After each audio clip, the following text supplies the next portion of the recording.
पिशोर ग्रामीण रुग्णालयात पोलीस लसीकरण मोठ्या उत्साहात. कन्नड तालुक्यातील ग्रामीण रुग्णालय पिशोर येथे आज 28 जून रोजी सकाळी 8 वाजता पिशोर ग्रामपंचायत सरपंच तथा पिशोरच्या प्रथम नागरिक आदरणीय सरला डहाके यांच्या शुभ हस्ते या लसीकरण मोहिमेचा शुभारंभ करण्यात आला.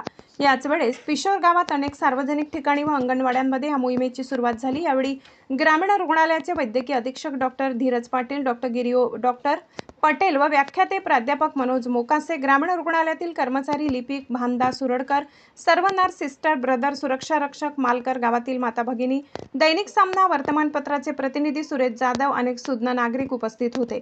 यावेळी प्राध्यापक मनोज मोकासे यांनी पोलिओविषयी अधिक माहिती देऊन अनेक मातापित्यांनी व नागरिकांनी जागृती करून देशाची सुदृढ पिढी घडविण्यासाठी मनापासून प्रयत्न करावा असे सांगून आशा कर्मचाऱ्यांचे कौतुक केले.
इकडे बघा.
प्रॉब्लेम लाईटीचा प्रॉब्लेम आला.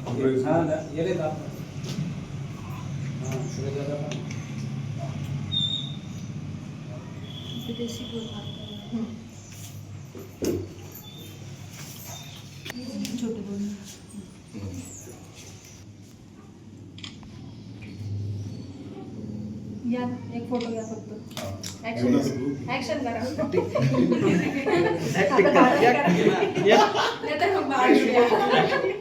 हा फक्त रेडी. इकडे बघा.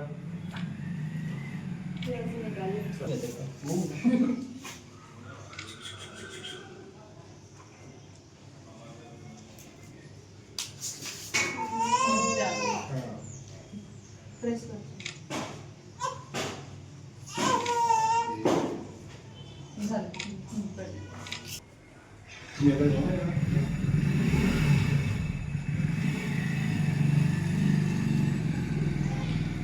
तुम्ही 28 जून 2026 संपूर्ण देशामध्ये पोलिओ लसीकरणाची मोहीम मोठ्या उत्साहात साजरी होत आहे. वास्तविक पाहता भारत देशाला 2014 मध्येच घोषित करावं लागलं की भारत देश हा पोलिओमुक्त देश झालेला आहे. परंतु जागतिक लेवलला जर आपण विचार केला तर पाकिस्तान आणि अफगाणिस्तानमध्ये आजही पोलिओचे रुग्ण आढळत आहेत. आणि हा जो पोलिओ रोग आहे हा एका विषाणूमुळे होतो आहे की जो विषाणू संसर्गजन्य आहे तो कोणत्याही जगाच्या कोपऱ्यातून येऊ शकतो आणि या देशातील 5 वर्षाखालील जे बालक आहे त्यांच्यावर तो अटॅक करत असतो. याचा परिणाम असा होतो की पुढे हे बालक हा डोस न घेता जर जीवन जगायला लागलं, अचानक त्याला पॅरालिसिस सारखा आजार होतो, त्याचे हातपाय डोळे होतात. आणि म्हणून भारतातील प्रत्येक माताने पिता माता आणि नागरिक या सर्वांनी आपल्या मनातून, आपल्या काळजातून आपल्या बालकासाठी आणि या देशाच्या भावी पिढीसाठी पोलिओच्या संदर्भात जनजागृती करणं अतिशय महत्त्वाचं आहे.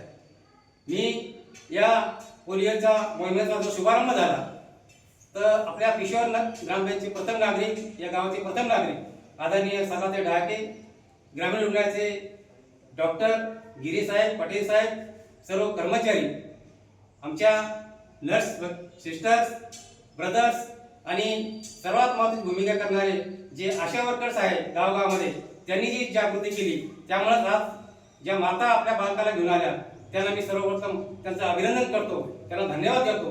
ही जागृती तुम्ही अशीच चालू ठेवा जेणेकरून आपला देश सदृढ बनेल, आपलं बालक सदृढ बनेल. धन्यवाद.